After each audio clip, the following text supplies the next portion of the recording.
Up next, though, we have Daniel Stein from Briceland Forest Farms, another one of the Regenerative Cannabis Farm Award winners.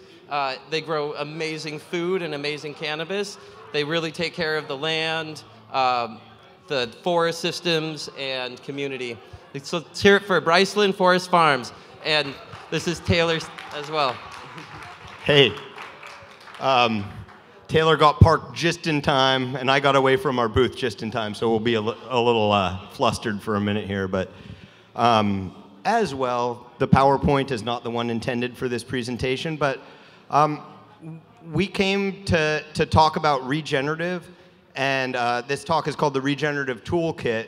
And what we wanted to bring is some of the skill set, both internal skill set, personal skills, and tools that we use on the farm, and to bring that to you and to actually have a discussion with all of you about where this can fit into all sorts of different farming systems and all sorts of different places that we're coming at this movement from.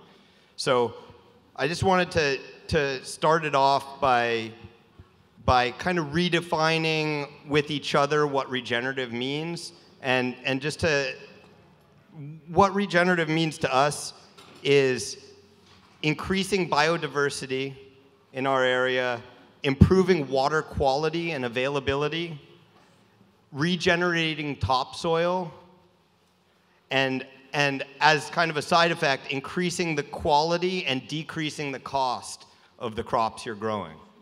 So, and all that adds up to, like, the true intention is to make the world a better place. So regenerative is a path towards making the world a better place. And I've always felt like a 1,000 people doing a good thing is better than one person doing a perfect thing. So I really want to bring regenerative to an availability to people doing all sorts of different practices.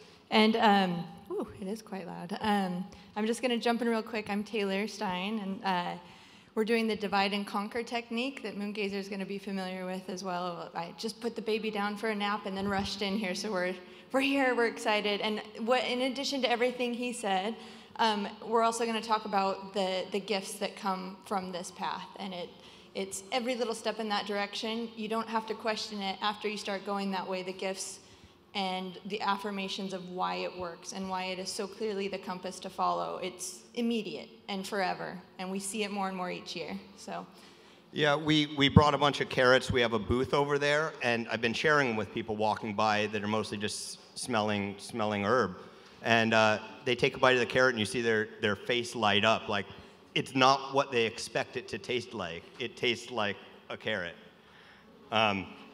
So some of the methods, the broader scope of the methods that we use for this is closing loops. That's seeing where there's a waste stream on your farm, seeing what is a waste as an opportunity.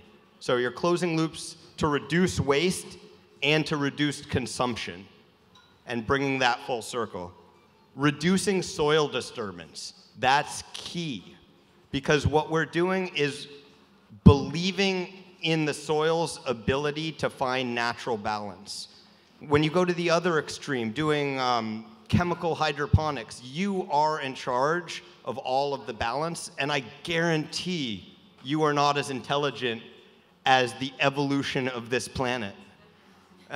So relying on a trust in natural balance and not disturbing the soil and letting it truly express itself and support it to do so is the way towards that. And in its simplest form, you're supporting that chaos. You're just like supporting a place for all the pieces to be so abundant and so interconnected that you don't have to worry about every detail. It just starts to be naturally intelligent. So I had a bunch of slides of like videos of various tools and techniques. So we'll talk through them verbally. So putting together some ideas for what is a toolkit for practicing regenerative farming. The first and foremost tool in any of this is observation. Observing functionality in nature to be able to replicate it. Seeing what works and trying your best to make that work more towards what you need to happen. Take notes and records. Record keeping has never been my skill set. Note taking, not since school, never my skill set. But when you go back and you say, like, I observed this thing last year, and man, that area in the garden was amazing. What was different? You want to be able to look back and know what was different, because you won't remember. The years add up and all seem the same in the rearview mirror. And it can be really good to choose like 4 or 10, how many make sense walks that you do around your whole garden with your notebook, and you do it with your cup of coffee in the morning or your joint, whatever. You just go and you check in with every spot and you just note what you see.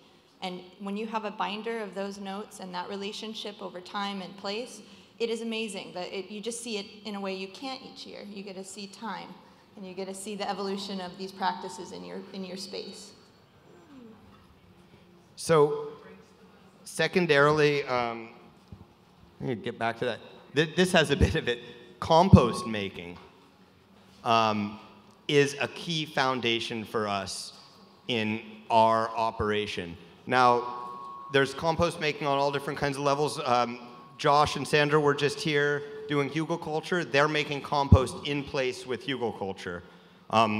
Nick from Green Source does a lot of that as well. We do some large thermophilic compost piles with a lot of materials because we spread it over a large area that we manage for annual vegetable production as well.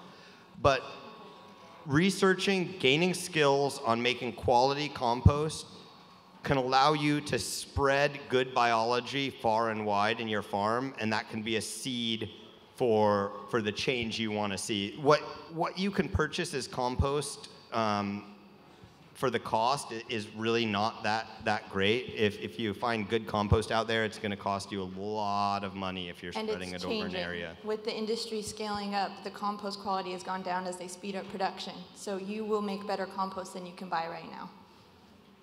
And when it comes down to it, compost is only as good as the materials you put into it. You can't take a bunch of redwood bark and have good compost in 2 months. You want really quality organic materials, you want a large diversity of materials, and you want a really balanced carbon to nitrogen ratio. You don't want more than 1 part nitrogen per about 14 parts carbon, otherwise you end up with a really hot pile and not the biology you want. Not going to teach about compost right now, but I really recommend, if you're looking towards moving towards living soils, towards regenerative systems, compost is a foundational piece. And if you do want to know more, do come and talk to us. We're right over there, and we love to talk about compost. One of the next key pieces for us is soil preparation. So doing a technique like hugelkultur that was just talked about works really well for cannabis production with perennial production, and we found it amazing. We run probably now about 1/3 of our cannabis in hugelkultur. And then in other areas where we prep for annual vegetables, we've been exploring kind of hybrid systems where we can maintain the ability to do annual vegetable production and also build soil that's more akin to hugelkultur. So the key for... I'm going to do slides. Cool. The key for soil prep, for us, is no-till. When you rototill, it's like taking your bank account and like handing out copies of your credit card to everybody in town. You're just spending your savings. You're burning it up. So this actually is a rotational system that we do that we're somewhat moving away from. We've moved towards, with the cannabis, managing it somewhat like hugelkultur, where we grow cover crops. Now we're crimping cover crops down with a simple tool that really is just a board with some ropes tied to it, so 2 people can kind of walk along and crimp down some cover crop. We cover it with compost and an occlusion tarp to kill the cover crop for a couple weeks, and then we take that off and we plant into it. And what that does is it mimics the natural forest system, like was talked about in the hugelkultur, and makes it a fungally dominant bed without adding large woody debris. So if we want to take that and put it back into annual production, and when I talk about annual production, one of the key factors for that, for doing vegetable production, is having dirt you can do direct sowing of seeds in. You want to be able to, for us, use a precision seeder, a tool that you can walk along and sow seeds in a row, because going over an acre and sowing carrot seeds doesn't work so well. So keeping our options open and mimicking some of the natural systems in a cultivated vegetable system. So for the low-till methods, if you go back just a couple to that compost one, It's a ways back. one of the, as far as the physical tools, one of the main tools we'll use is a couple more. There's a broad fork in here, right there in the foreground on one of those beds. So a broad fork, especially a lot of people, if you haven't built intentional no-till beds, and depending on your soil type, you'll end up with relatively heavily compacted soil. And one of the key things is to keep an aerobic environment around the roots of your plant. And the broad fork is a tool that can loosen, kind of crack the soil open and loosen it without disturbing the soil profile, and keeping the clod structure large enough that you're not damaging the fungal population, that any breakup of the fungal mat that happens is able to regrow throughout the system pretty quickly.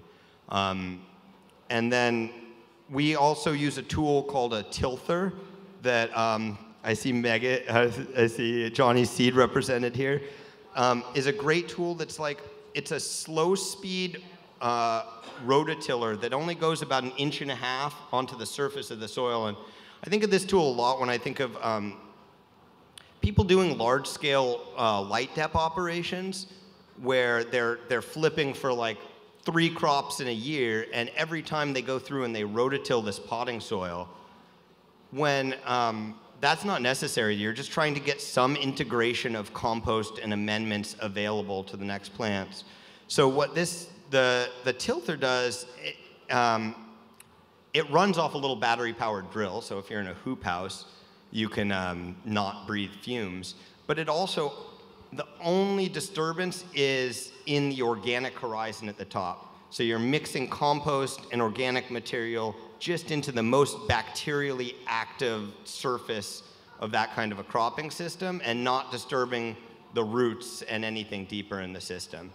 And, wow, that was quick. Thank you, guys. I think the biggest takeaway I can give, and just, we had an amazing slideshow of these tools we wish we could have shared, but looking back at what we were doing 1 year ago, I can already see how much we've learned. So once you get into this, every year it will improve, and you will change it slightly year by year, and you will see the returns. It's amazing. And we're going to step outside. I got through about half of this. Didn't plan ahead for the timing very well, but feel free to ask about tools and techniques. And I only know about what we've been doing on our farm, but we've discovered a lot of stuff along the way in the last 10 years. Thank you.